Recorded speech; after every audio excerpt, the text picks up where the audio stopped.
নমস্কার বন্ধুরা, আমার এই ভিডিওতে আপনাদের স্বাগত জানাই। হয়তো আগের দিন ভালো টাকা প্রফিট হয়েছে, কারণ সেন্সেক্সে যেভাবে মুভ দিয়েছিল ধারণার বাইরে, তা সেই প্রফিট বাঁচিয়ে রাখতে আজকে ভিডিওটি লাস্ট পর্যন্ত দেখুন আর দেখে নিন প্রো, এফআইআই, টিআইরা কেমন পজিশন বানিয়ে গেছে। ভিডিওটি ভালো লাগলে অবশ্যই লাইক করবেন আর চ্যানেলটিকে সাবস্ক্রাইব করবেন। চলুন দেরি না করে দেখে নেওয়া যাক। এরপরের দিন ব্যাংক কেস আর মিড ক্যাপ দুটোরই এক্সপায়ারি আছে।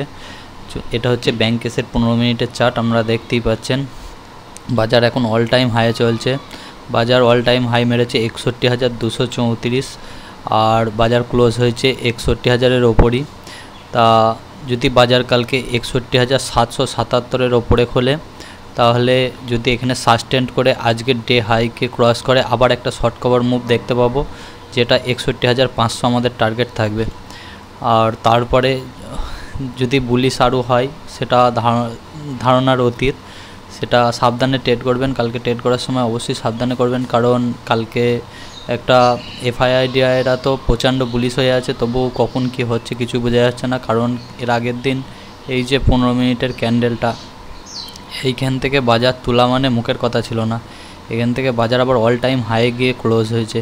এই 15 মিনিটের ক্যান্ডেল দেখে আমিও ভেবেছিলাম হয়তো বাজার নেগেটিভ দিকে চলে যাবে আর ডে লোয়ের কাছে ক্লোজ করবে, কিন্তু এইখান থেকে প্রচণ্ড হারে শর্ট কভার হয়। যে শর্টগুলো তৈরি হয়েছিল, আমিও শর্ট করেছিলাম, সেটা শর্ট কভার হয়ে এখানে এসে ক্লোজ হয়।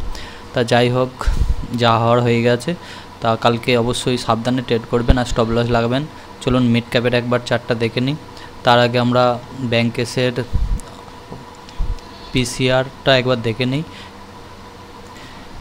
ব্যাংক কেসের পিসিআর দেখতে গেলে প্রচণ্ড বুলিশ, 1.30 পিসিআর, যেটা সম্পূর্ণ বুলিশ। আর ম্যাক্স পেন হচ্ছে 60,500 আর বাজার ক্লোজ হয়েছে 60,955। তা অনেকটাই নিচে ক্লোজ হয়েছে। ক্লোজ দেখতে গেলে প্রায় 400-450 পয়েন্টের নিচে আছে ম্যাক্স পেন। যারা বড় বড় ইনস্টিটিউট আছে তারা ভাবছে যে 60,500 ক্লোজ হবে। এটার দিকে কালকে একটুখানি নজর রাখবেন যে ম্যাক্স পেন বাড়ছে নাকি। আর যদি কালকে ডাউন মুভ শুরু হয়, তাহলে ম্যাক্স পেন জায়গাতেই আছে কিংবা কমছে, সেইটার দিকে একটু নজর রাখবেন। আর পিসিআরের দিকে অবশ্যই নজর রাখবেন। পিসিআর যদি একের নিচে নেমে আসে, তখন আমরা 10টার পর একটা নেগেটিভ দিকে ট্রেড নিতে পারি। চলুন মিড ক্যাপ নিফটিটা একবার দেখে নিই।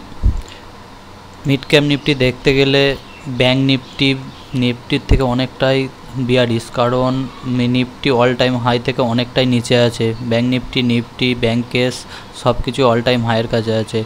তা কালকে মিড ক্যাপ নিফটিও হয়তো অল টাইম হাইও ঠেকাতে পারে, আবার কিংবা একটা ডাউন টেনও শুরু হতে পারে, কারণ যেভাবে বাজার আছে কিছু বোঝার কোনো ইয়ে নেই। কিন্তু মিড ক্যাপ নিফটি একটা ভালো জায়গায় ক্লোজ করেছে এরপরের দিন মুভ দেওয়ার জন্য, কারণ দেখতেই পাচ্ছেন 15 মিনিটের চার্টে একটা ডাউনফল হওয়ার পর ওপরে গিয়ে কিন্তু সাস্টেন করছে। কালকে যদি এই ডে হাই 13,150কে কভার করে, 56-র ওপর যদি সাস্টেন করে, আমরা ফার্স্ট টার্গেটই থাকবে 13,278।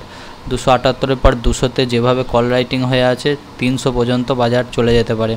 তা আর নিচের দিকে দেখতে গেলে আজকে ডে লো যদি ক্লোজ করে, তাহলে আমাদের এই যে ডে লো, আগের দিনের ডে লো আছে 12,883, এইখানে আমাদের টার্গেট থাকবে। চলুন এফআইডিআই ডাটা আর গ্লোবাল মার্কেটটা একবার দেখে নিই।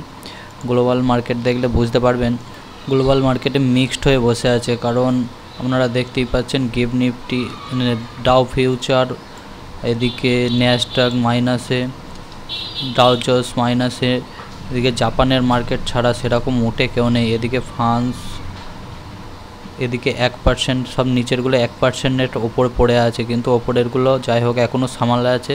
আজকের রাতের বাজারটা দেখে তারপর বোঝা যাবে কি হবে না হবে। গ্লোবাল মার্কেট মিক্সড হয়ে বসে আছে। তা চলুন ইন্ডিয়া ফিক্সটা একবার দেখে নিই। কালকে অবশ্যই আপনারা ইন্ডিয়া ফিক্সের ওপর কড়াভাবে নজর রাখবেন, কারণ অনেক দিন থেকে আজকে ডে লো কত মেরেছেন জানেন? 11-র কাছে ডে লো মেরে আজকে যাই হোক পজিটিভে গিয়ে ক্লোজ হয়েছে 12.79। যাই হোক যদি 13,500-র ওপর যায়, 13.5-এর ওপরে যায়, তাহলে একটা বিয়ারিশ মুভ হতে পারে, এটা আমার ধারণা। আপনারা ইন্ডিয়া ফিক্সের ওপরও একটু নজর রাখবেন। মিড ক্যাপ নিফটির ওপেন ইন্টারেস্ট ডাটা দেখলে আপনারা বুঝতেই পারছেন যে কিভাবে হয়ে আছে। ওপেন ইন্টারেস্ট ডাটা থেকে আমরা বুঝতে পারছেন 13,300 সবচেয়ে বেশি কল রাইটিং হয়ে আছে, 13,200 তারপরে, আর 13,100-র কাছে সম্পূর্ণভাবে মিডিল পজিশানে গিয়ে সম্পূর্ণভাবে কল পুট দুটোই রাইটিং হয়ে আছে। কালকে যদি এর মধ্যে থাকে তারপরে 13,200কে যদি আজকে ডে হয় হাই ক্রস করে 13,200কেও ক্রস করে, তাহলে আমাদের 13,300 টার্গেট অ্যাচিভ করা কিছুই থাকবে না। কিন্তু যদি বেয়ারিশ মুভ শুরু হয় 13,000কে যদি ব্রেক করে, তাহলে একখানা ডাউন সাইডের মুভ 12,900 কাছে এসে বাজার ক্লোজ করতে পারে। তা সবচেয়ে বেশি কল রাইটিং হয়ে আছে 13,300, আর সবচেয়ে বেশি পুট রাইটিং হয়ে আছে 13,300, আর এদিকে 13,000-এর মধ্যেই বাজার থাকার সম্ভাবনা আছে। তা সাবধানে ট্রেড করবেন, অবশ্যই স্টপ লস লাগিয়ে ট্রেড করবেন। চলুন ব্যাংক কেসটা একবার দেখে নিই। ব্যাংক কেসের ডাটা দেখলে আপনারা বুঝতে পারছেন সম্পূর্ণ আলাদা ডাটা তৈরি হয়ে আছে। সবচেয়ে বেশি পুট রাইটিং হয়ে আছে 60,000-এ, 60,000-এ 55 পুট রাইটিং হয়ে আছে। সেই তুলনায় কল রাইটিং কিন্তু সেরকম নেই, 61,500, আর এদিকে 61,000-এ গিয়ে কল রাইটিং হয়ে আছে। এদিকে 62,000-ও কল রাইটিং, 61,500-র পর 62,000-এ সবচেয়ে বেশি কল রাইটিং আছে। তা বাজার কী যে হবে কালকে কিছু বোঝা যাচ্ছে না। বাজার কালকে প্রচণ্ড ভলিটিলিটি হবে এটুকুনি শিওর। আর এফআইআইরা ক্যাশ মার্কেটে প্রচণ্ড বাইং করেছে। চলুন একবার এফআইডিআই বাইং ডাটাটা একবার দেখে নিই।